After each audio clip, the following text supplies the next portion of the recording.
Hi, everyone. Welcome to today's lecture on social information processing. This is our final theory in the interpersonal unit. Before we get started, let's take a quick moment to make sure that we know the theorist responsible for this theory and that we take a minute to determine whether this theory is objective or interpretive. First, it's important to point out that the theory was created by Joe Walther in the early 1990s.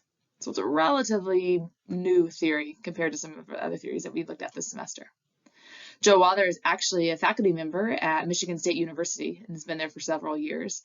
And in fact, he was actually on a graduate committee for Dr. Hobart. So she's had the opportunity to work with him. In terms of whether or not this theory is objective or interpretive, we can definitely argue that the theory falls into the objective tradition. First of all, of course, you can look at the title page of your chapter, or you can skim to the back of the chapter and look at the criteria used to evaluate the theory. Right? But in a nutshell, we know that the theory is objective because it essentially attempts to make large generalizations, big claims through various predictions, and then uses deductive reasoning and quantitative methods to test those claims. The theory believes that the truth is out there and that we just need to discover it, right, through these empirical methods. And the theory certainly also believes in the idea of determinism, right, and some of those concepts that absolutely fit within that objective camp. So again, we have a theory named social information processing. It was created by Joe Walther, and it is objective. All right, so in the next 20 minutes or so, I want to take a moment to make sure that we're all really clear on what the main idea of social information processing is. And then we want to focus on a couple of important concepts in the theory, including hyperpersonal communication and warranting, right? And we'll dig into each one of those concepts in detail. So let's get started. Okay. So in a nutshell, I'd argue that the main idea of social information processing is that relationships, interpersonal relationships, can be developed and maintained online in many ways the same way that they can be created and developed face-to-face. Right? Walther argues that although some of the activities may vary, whether you're using computer-mediated communication or whether you're primarily interacting face-to-face, the goals themselves remain consistent. Right? So behaviors, activities might look different, but what you're trying to accomplish is essentially the same, whether it's online or face-to-face. Ultimately, regardless of whether you're online or face-to-face, when it comes to interpersonal relationships, we do things like self-disclose, try to find commonalities, try to reduce uncertainty. We engage in reciprocative behaviors. Right? We try to convey warmth to each other. Those are all behaviors that are going to happen when you're trying to create and maintain a relationship, regardless, at least according to Joe Walther, whether you're doing it online or face-to-face. Okay, so that's the main idea. Now, when he first introduced this theory, he did receive a lot of criticism from individuals who simply believed that online communication was just very different than face-to-face communication. Many individuals believed in this kind of cues filtered out perspective. They suggested that online communication simply lacks the same ability to carry nonverbal signals with it that face-to-face has. Therefore, there's no way to build and maintain relationships in the same way online that you would face-to-face. If you've taken Com 270 or some other types of media classes, you've probably heard that concept of media richness before. So essentially, that's what we're talking about here, right? Critics of Walther's theory suggested that online communication is just more lean. It lacks the richness of face-to-face communication. Therefore, it's just simply not as good, not as capable. Okay, so that was one big critic of the theory initially. In addition to that, some people argued that the lack of a social presence in online communication was also going to be problematic. Right? When people are interacting online, they're just kind of deprived of that sense of actually having another person involved in the interaction that you get when you are in the room with someone and interacting face-to-face. So in short, two big critics of this initial theory come from this cues filtered out and this social presence idea. But ultimately, Walther set out to prove them wrong. And again, set out to prove that online communication and face-to-face communication are really not that different when it comes to creating and maintaining a relationship. Now, before I advance the slide, you might be wondering about my visuals here. Why do I have a mug and why do I have a cup on the picture? If you read the chapter closely already, you may not be wondering, right? You may be on to me. Okay. But let me explain. Essentially, Walther argues that communicating online is kind of like drinking through that cup with the straw. And actually works out really nicely that his theory is named social information processing because it kind of looks like SIP, right? So Walther is arguing that essentially you can share and collect the same information whether you're interacting face-to-face or online. It's just that when you're interacting face-to-face, it's kind of like you're drinking through a mug and you can take big gulps and get a lot of information all at once. When you are interacting online, it's more like drinking through a straw. And so you are kind of sipping up that information. You can get the same liquid, the same info, just the amount of time it takes to collect that information is slowed down when you're interacting face-to-face. So hopefully you can appreciate now what my graphics are all about, and they make a little more sense about how they can relate to this theory. Now, I think one of the particularly interesting and impressive things about social information processing theory is the way that Walther built on existing theories to construct his theory, right? You can argue that really social information processing theory came from two major interpersonal theories: social penetration theory, which isn't technically assigned in this class, but I'm hopeful that many of you have already been familiarized with that theory, and uncertainty reduction theory. Right?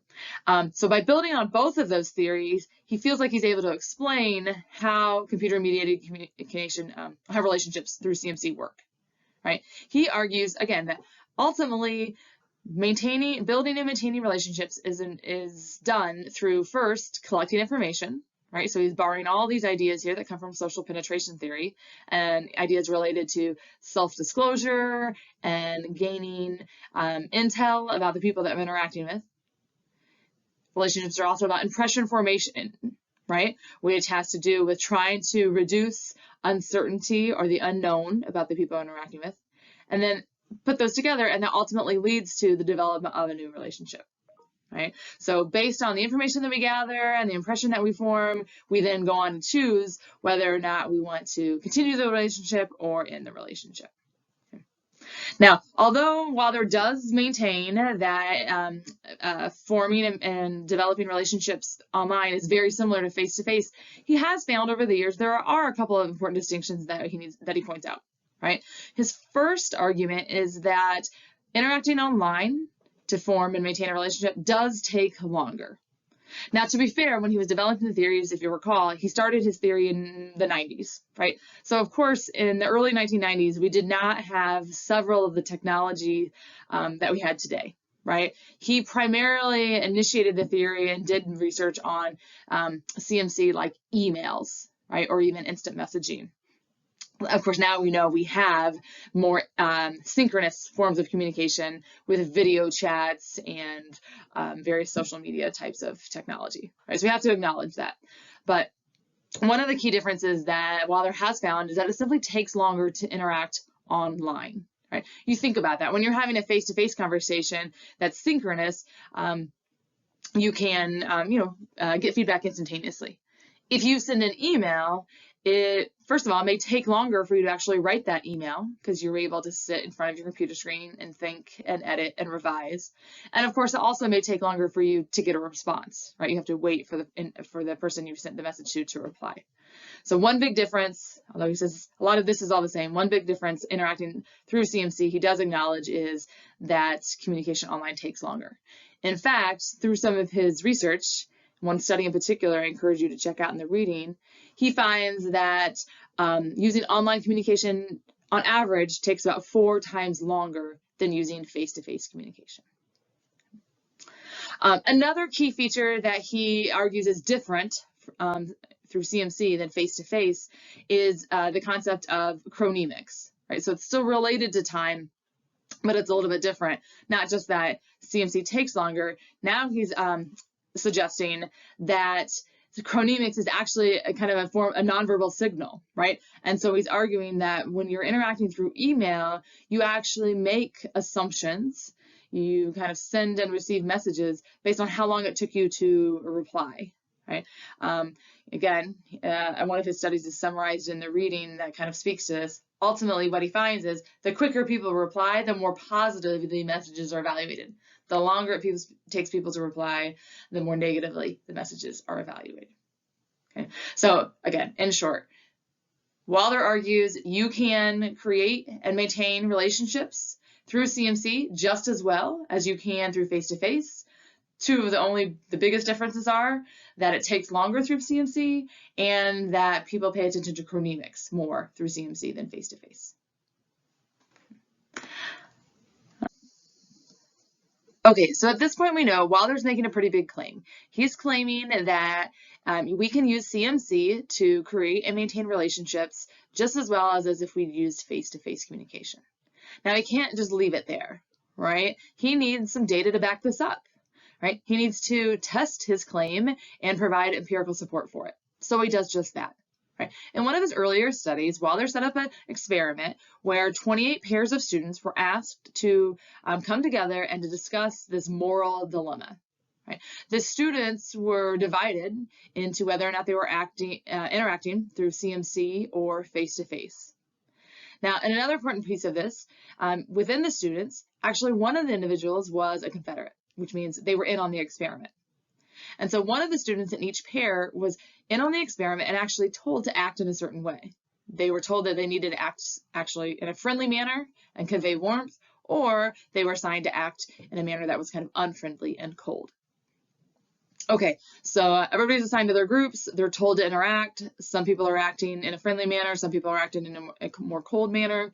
The students progress with their interactions. And then after that, Wilder asks the naive participants about the experience.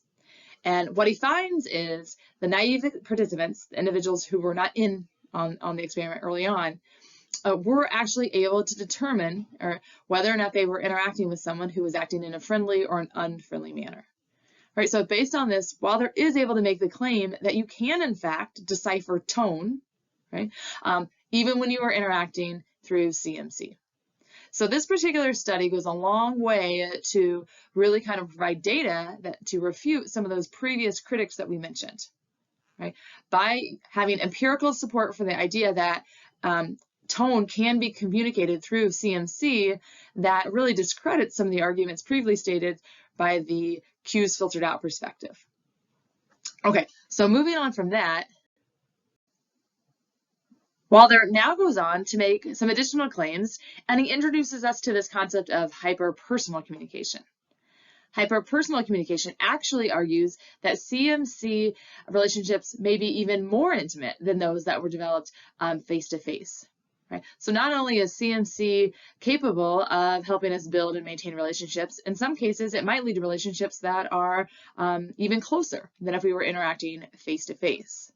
Now, again, initially, this idea might seem kind of counterintuitive, but he really makes the case that CMC may be able to kind of limit some of those behaviors that might actually get in the way of us building and creating intimacy when we're interacting face-to-face, right? When you are interacting through CMC, things like interruptions or kind of mismanaged eye contact, nonverbal disfluencies, and some of those types of things that might really detract us or distract us when we're interacting face-to-face are not there when we're acting through CMC, right? So, but perhaps because of this, and perhaps because of some of the lack of nonverbal cues, we actually maybe feel compelled to disclose more. And again, that may lead to this hyper personal communication that occurs through CMC.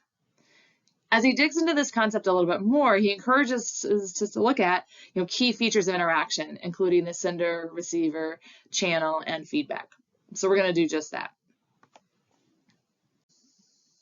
So when it comes to looking at the sender and some unique characteristics of this sender interacting through CMC, one of the things Wilder encourages us to think about is this concept of selective self-presentation. We know that when we are sitting behind the computer screen or interacting through our phone and sharing information about ourselves, we're doing that through CMC. We have the option to select what we put out there, right? We may choose certain photos to post, and we may avoid posting other photos, right? We might describe ourselves in certain ways and leave out other elements, right? So CMC does provide us with this opportunity to be selective in how we present ourselves. Right. Interestingly enough, as he examined this concept through more empirical research, one of the things he found is that when people are acting through CMC, in this case specifically in his study through email, that people actually disclosed more information and asked more questions of the receiver when they were interacting online than face-to-face. Some of the explanations he offers for that is perhaps when you're interacting through CMC, again, some of those more kind of superficial distractions that get focused on face-to-face, when you're interacting through CMC, you kind of ignore those, right? You might skip over that superficial stuff and just kind of dig right in. That might be kind of uncomfortable face-to-face, but online, it seems to be that people are willing to be more direct and use more of those kind of interactive uncertainty reduction strategies. When it comes to looking at the receiver in CMC, one of the most important things while they're found is that we tend to engage in a lot of over-attributing similarity.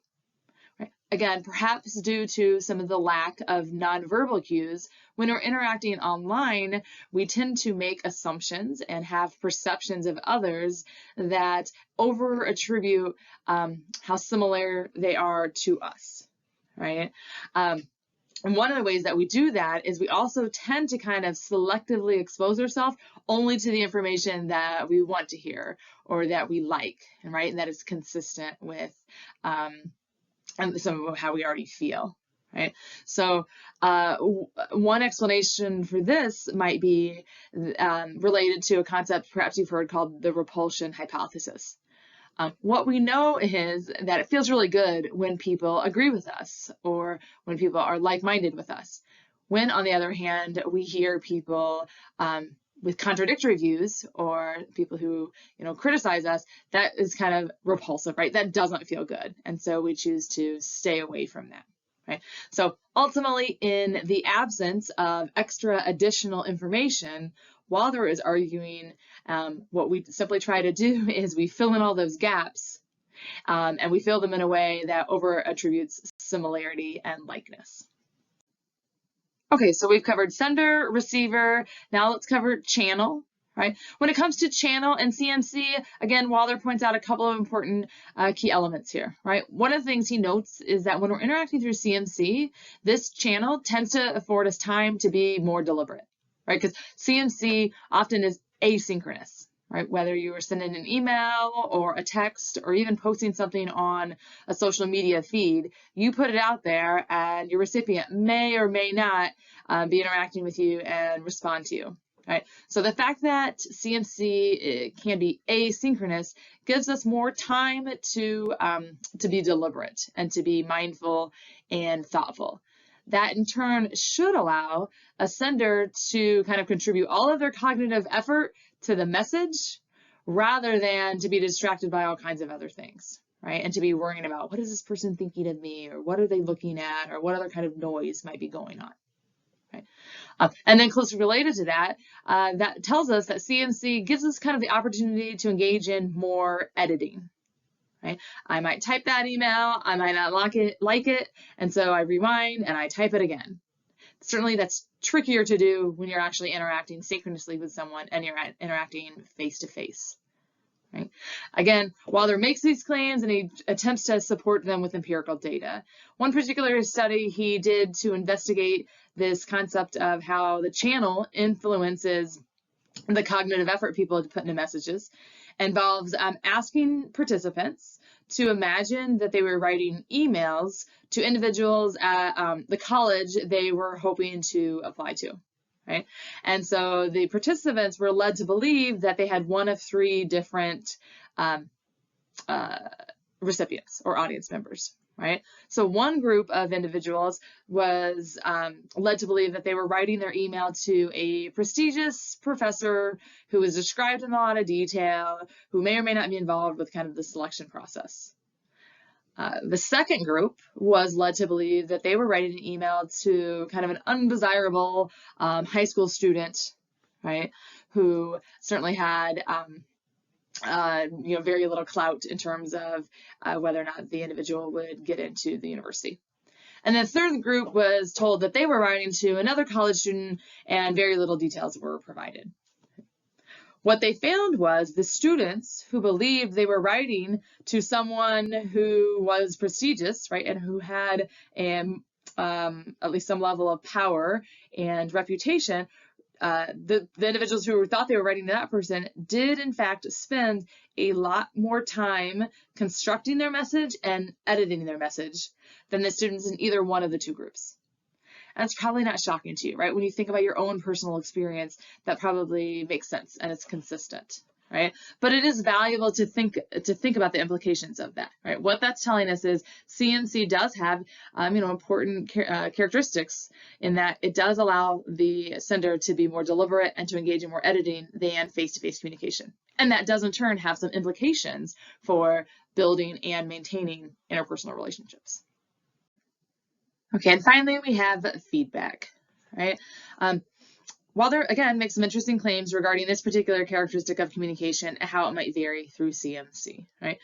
To me, one of the most interesting arguments he makes is actually, in some cases, the lack of feedback that occurs through CMC may actually be beneficial. The example that he uses in the reading has to do with two groups that have a contentious past, that engage in conflict, may really struggle to interact face-to-face. They walk into that interaction with lots of preconceived notions, and a lot of the nonverbal cues that are existing contribute to feelings of tension and anxiety and frustration. But those individuals interact online, some of those nonverbal cues are removed, some of those assumptions are gone, and so the environment becomes more neutral and people are able to interact in a more effective manner. So he makes an interesting argument for how actually CMC and the removal of some nonverbal cues can actually be quite beneficial for building and maintaining relationships. Okay, so at this point we've talked a lot about social information processing theory. We've covered its main principles. We've talked about how CMC has at least the potential to help people build and maintain relationships, just like face-to-face communication. Our final concept that we need to discuss is the concept of warranting. Hopefully that sounds somewhat familiar from your reading, right? If not, let me give you kind of a quick refresher. Warranting is defined as the perceived validity of information based on the fact that the person can't control it. So in other words, when someone gets to describe themselves or their own business or maybe their own athletic team, it's easy for us to assume that that person might be, a little bit biased or might be exaggerating or can kind of control what message goes out there. But when someone that's not involved actually describes that person or that team or that business, then we tend to believe that information a little bit more. Right? Let me give you a couple of examples, right? Think about when you are trying to figure out which restaurant to go to. It's possible that you'll go to the restaurant website, and that may be one place you start, but my guess is in addition to that, you go check out like Yelp or some other kind of like consumer satisfaction website, right? And my hunch is that when it comes to reviews, you're more likely to believe the ones that are posted on a site like Yelp because those customers are not, benefiting directly from positive reviews or being hurt by negative reviews, right? Those individuals are posting information separate from the business itself, right? I'll give you another example, even something like Rate My Professor, right? It's one thing when you go talk to the professor and ask them, are you nice? Are you hard? Are you those types of things? And you can hear what the professor says, or you can go to Rate My Professor and see what all the students say, right? And my hunch is you tend to put more stock in what the students say, right? So that's an example of warranting information, okay? Now, Walther, again, puts this concept out there and then tests it and tries to create studies that provide empirical support for his claims, right? And so specifically when he's examining these claims, he is utilizing the social media platform of Facebook, right? In this particular study, what Walther did was he developed a fake Facebook profile of this person, Chris Smith, and then he manipulated the individual and the photo as to whether the person was male or female. But then where it gets really interesting here is where he goes on to create variations in the Facebook page that are all manipulated based on the person's profile and their friends, right? And so he creates various friends for this person, right? He manipulates whether the friends are male or female, and then he also manipulates whether these individuals are perceived as attractive or unattractive based on their photos. And then he manipulates what the comments are that they are saying, and the comments are either positive or they are negative. And so you can kind of even read through those, right? The first one there says, "Hey, do you remember how you got home last night? Last I remember, you were hanging all over some nasty slob. Please tell me you didn't take him home." Obviously, that would be like the negative version. Down below that, it says, "Wow, you were, or were you ever trashed last night? I'm not sure Taylor was that impressed." Again, a negative version, right? Okay, on the other hand, the positive versions were things like, "Oh my gosh, you were the life of the party. It was so fun to hang last night." Okay, so he's arguing that it's one thing to look at what the person who creates a profile says and does. It's another thing to look at what their friends say and post about them, right? He would suggest, based on the concept of warranting, that we are more inclined to believe and to evaluate this person based on their friends and their friends' comments than based on what the person in the profile is actually posting. So he does a couple different studies to test that out. Let's look and see what he finds. All right, so the results from this study show us that regardless of what friends on Facebook look like or what they're posting, simply the number of friends someone has on Facebook actually influences our perceptions of that person. There seems to be kind of a sweet spot. When we look at this, what we can see is the number of friends have been manipulated over here in this left-hand column. And then based on that, participants were asked to evaluate these individuals. And you can see if someone does not have very many friends, or I guess in this case, we're saying they have 100 friends on Facebook, they have lower perceived attractiveness, and they're even perceived as less physically attractive, right? Less extroverted as someone who has 302 friends. You go more than that, 500, 700, 900 friends, and these ratings go back down. So we can kind of think about that, why that might be, right? If the person only has 100 friends, then they're not very connected, right? And we might question, why don't they have more friends? But my guess is if the person starts to have 500, 700, 900 friends on Facebook, then we kind of start to question, why are they friending so many people? There's no way to possibly have that many friends. Are they just trying to collect people to say that they have a lot of friends? In other words, but we question that, right? We wonder what's going on. Right. So in a nutshell, what the study shows us is simply the number of friends that you have seems to influence people's perceptions of you, right, regarding your social and physical attractiveness. Okay, now this study provides us with some results to what I was saying earlier regarding what do your friends look like on social media and what are they posting about you, right? So again, in a nutshell, right, one of the key findings that Walther comes to is that when you have posts from people who are deemed attractive, right, when your friends are good looking, then people actually have a more positive perception of your own physical attractiveness. So to me, that's kind of powerful, right? Regardless of what your personal profile picture looks like, and maybe however long you take to make it look good, what appears to be even more important or bigger predictor of how people perceive your own physical attractiveness is how attractive are your friends, right? The second kind of bullet point there I have highlights another really key finding, and that is that when your friends are posting positive things about you, like pro-social compliments, that too seems to increase the positive perceptions about you regarding your credibility, your attractiveness from other people. Right.